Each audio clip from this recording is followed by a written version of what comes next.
Praise the lord. యేసు రక్తమే జయము. మన రక్షకుడు మన విమోచకుడైన యేసుక్రీస్తు పరిశుద్ధ నామములో అందరికీ వందనాలు. చిన్న ప్రార్థన ద్వారా ఈ ఉదయకాల వాక్య ధ్యానం చేసుకుందాము. పరిశుద్ధుడ మహాగణుడు అయిన దేవ యేసయ్య, సర్వాధికారి నాయన మీకే వేలాది వందనములు, కృతజ్ఞత స్తుతి స్తోత్రం చెల్లించుకుంటున్నాను. దేవ ఉదయకాలం ప్రభు వాక్య భాగం ధ్యానిస్తుండగా వాక్య భాగం మాకు అర్థమవునట్టు సహాయం చేసి మీ కృపలో బలపరిచి మీకు మాదిరిగా మమ్మల్ని నడిపించమని ఈ చిన్న ప్రార్థన ప్రభువు యేసుక్రీస్తు పరిశుద్ధ నామములో అడిగి వేడుకుంటున్నాను తండ్రి. Amen amen. యోహాను సువార్త 17వ అధ్యాయం 19వ వచనము. వారును సత్యమందు ప్రతిష్ఠ చేయబడినట్లు వారి కొరకే నన్ను ప్రతిష్ఠ చేసుకొనుచున్నాను. ఆమె దేవుడి వాక్య భాగం దీవించిన గాక.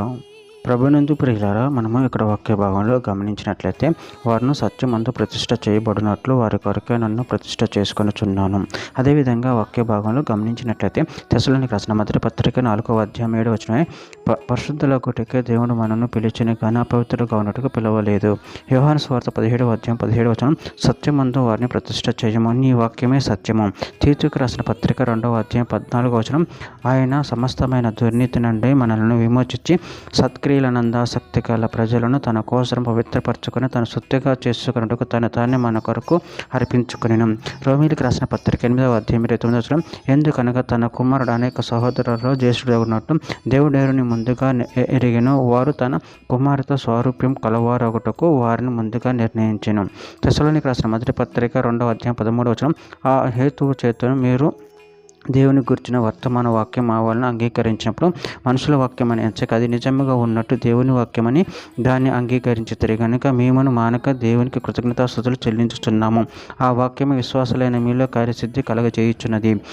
తెస్సలోనికీయులకు రాసిన మొదటి పత్రిక 5వ అధ్యాయం 23వ వచనం, సమాధానకర్తయగు దేవుడు మిమ్మల్ని సంపూర్ణంగా పరిశుద్ధపరచబడును గాక. మీ ఆత్మయు జీవమును శరీరమును మన ప్రభువు యేసుక్రీస్తు రాకడ యందు నిందారహితముగాను సంపూర్ణంగాను ఉండినట్లు కాపాడును గాక. హెబ్రీయులకు రాసిన పత్రిక 10వ అధ్యాయం 10వ వచనం, యేసుక్రీస్తు యొక్క శరీరం ఒక్కసారి అర్పింపబడిన చేత ఆ చిత్తమును బట్టి మనము పరిశుద్ధపరచబడి ఉన్నాము. హెబ్రీయులకు రాసిన పత్రిక 13వ అధ్యాయం 12వ వచనం, కావున యేసు తన స్వరక్తం చేత ప్రజలను పరిశుద్ధపరచుటకు గావిని ఎలుపుట శ్రమ పొందెను. చివరిగా ఒక మాట, పేతురు రాసిన మొదటి పత్రిక 1వ అధ్యాయం 22వ వచనం, మీరు సత్యమునకు విధేయులవుట చేత మీ మనసును పవిత్రపరచుకొని వారై ఉండి ఒకరికొకరు హృదయపూర్వకంగాను నిష్కపటంగాను ప్రేమించుడి. ఆమె దేవుడి వాక్య భాగం దీవించిన గాక. చిన్న ప్రార్థన చేసుకుందాము. పరిశుద్ధుడ మహాగణుడు అయిన దేవ యేసయ్య, నాయన మీరు ఇచ్చిన వాక్యదానాన్ని బట్టి ప్రభు మీ కృతజ్ఞతలు చెల్లించుకుంటూ మీ ప్రేమ కృపలు ప్రభు మమ్మల్ని కాచి కాపాడి మమ్మల్ని సత్యం నందు ప్రతిష్ఠ చేసి మీకు మాదిరిగా మమ్మల్ని నడిపించామని చిన్న ప్రార్థన ప్రభు యేసుక్రీస్తు పరిశుద్ధ నామములో అడిగి వేడుకుంటున్నాను తండ్రి. Amen amen.